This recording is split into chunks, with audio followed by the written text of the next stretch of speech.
Yes, guys, welcome to Pure Coys TV. As always, thank you so much for coming to my channel. On today's video, I am going to be talking about the players who I think have had a good start to the season under Frank and the players that maybe, well, haven't had such a good start this season under Frank. It is the international break, not too much going on. So I thought this would be quite an interesting topic to start with.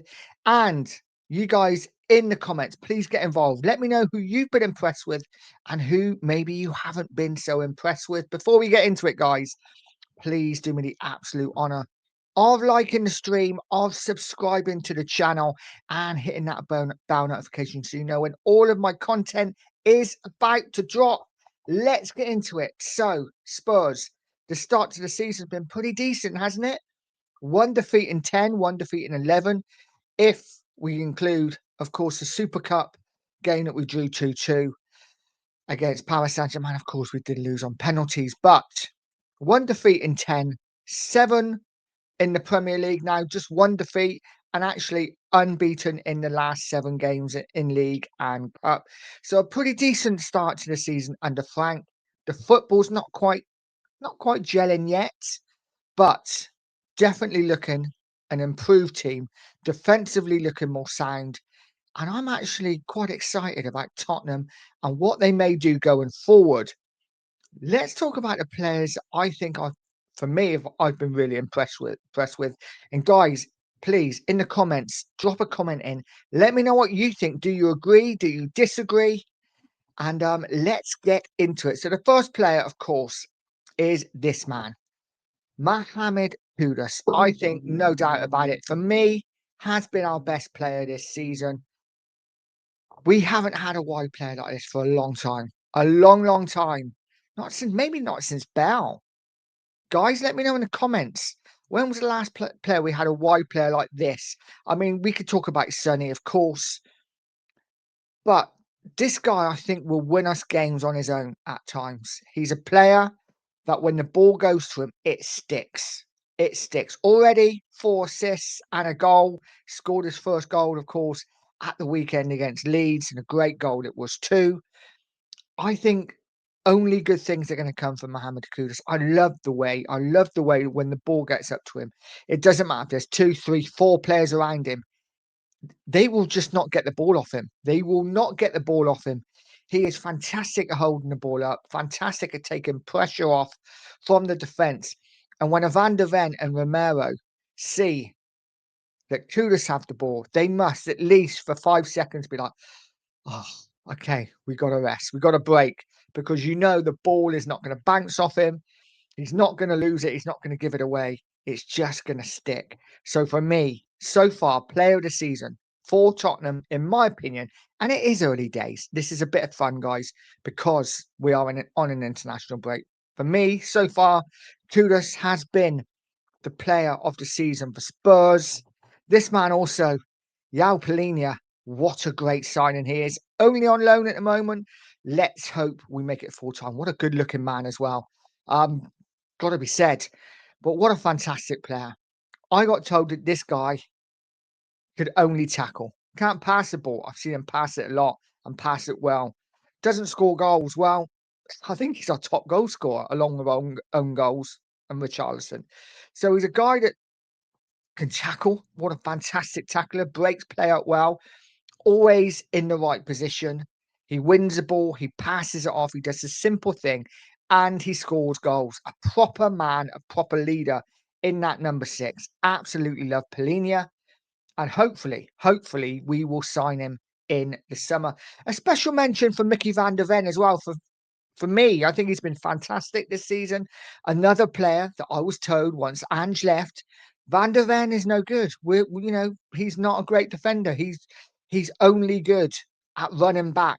That's why he's a good player, because he's quick and he gets back in position. And actually he's proven already this season that he's a bloody good defender as well. Reads the game really well. Still quick.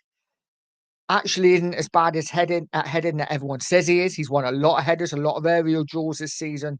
And Mickey van der Ven's winning. So for me, big shout out to Mickey van der Ven. I was concerned, and I'll be the first to admit, when people were saying he's not a good defender and he's only good at running back. I was thinking maybe he is. If all these people saying this, maybe he is. But he's proven to me already, early days, but he can defend as well. So really pleased with Mickey van der Ven. Now I'm going to go to the players who maybe haven't impressed me. Before I do, guys, smash a like and let me know who's impressed you. Are you in agreement? Would it be Kudus? Would it be Polinia? Would it be Mickey van der Ven? Have you got someone else that's really impressed you? Let me know in the comments. It would be really good to hear your thoughts, and I will reply. I guarantee I will reply to any comments that come my way. Let's look at who I think, for me, has disappointed me so far this season. And of course, we can't go very far. All right, talking about this man, it is Richarlison now. I can already feel the messages coming in. Richarlison's been okay. He scored a great goal against Burnley. Listen, he really did. That was a wonder strike against Burnley. In fact, his all-round game against Burnley was pretty decent. Scored 2 good goals. And I thought, oh, maybe this is Richarlison's season. World Cup year. You know, Solanke's injured. Richarlison's going to get a run. As long as he don't get injured, I think he might score some goals, you know. What a fool I was. What a fool I was. He has literally done the square root of nothing since that opening game. He scored a goal against Brighton. With all due respect, I think I probably could have scored that. Listen, I'm expecting more from him. He is the Brazilian number 9. He is R9. And yes, of course, the Brazil side is not the Brazil side that I know and love. The Ronaldinhos, the Ronaldos, the Neymars, Roberto Carloses. Just not there anymore. But you do expect more from a Brazilian number 9. And for me, Richarlison just doesn't do it.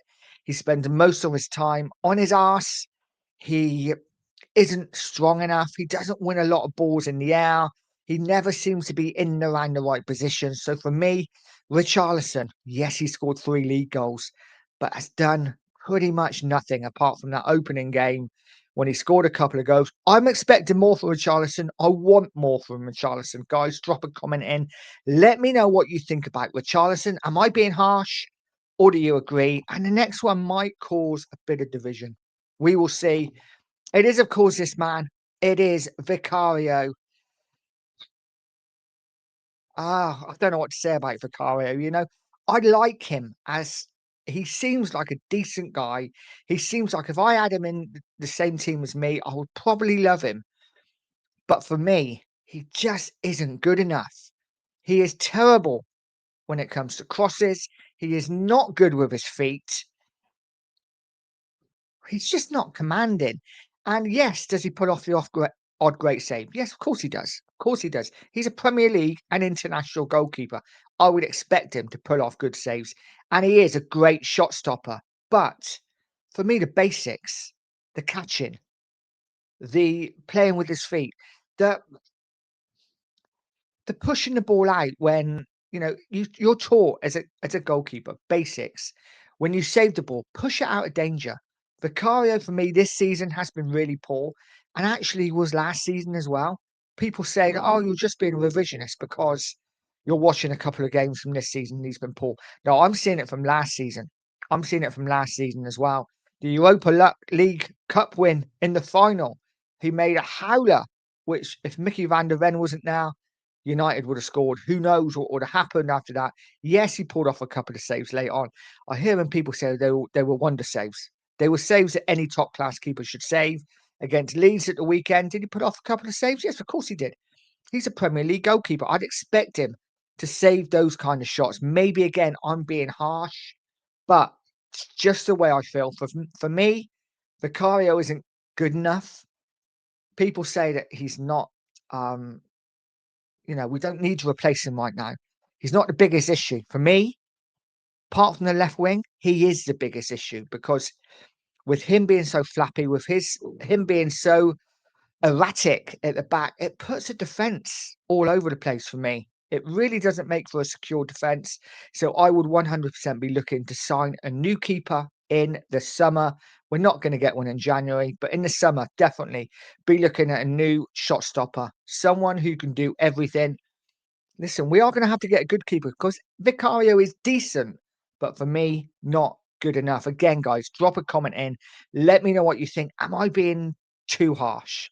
I could be. It's just a feeling I have. It's just the way I feel about Vicario. Like him as a guy, not overly keen as a keeper. And here we go. I'm going to go for a wild card. This is my wild card, and this is a player that I actually think could turn me around.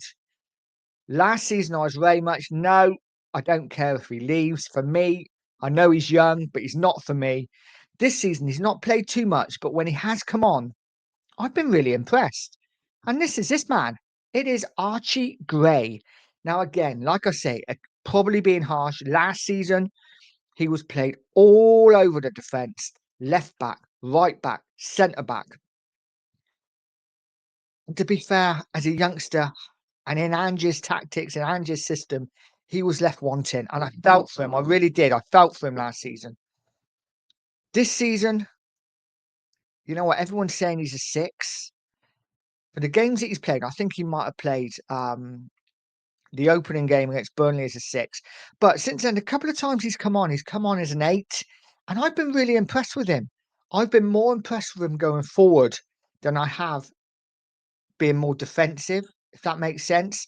So for me, I'm looking forward to seeing what Gray can do as an 8 and not a 6. Is he ready right now? Probably not. Listen, I wouldn't be against him going out on loan for a season and playing championship football as an 8. But I'd like to see him in as an 8 because I think he's got more going forward than maybe he has defensively sitting now. Again, guys, let me know what you think.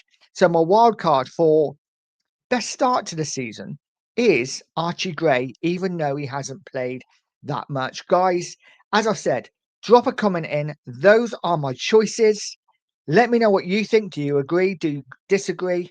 And drop your players in for who's had a good season so far, who's had a bad start to the season, and who is your wild card for someone you're looking forward to seeing more this season because you think they could become a really good player. Guys, I will leave it there. As always, have a great day and stay positive, stay poised, and stay pure coys.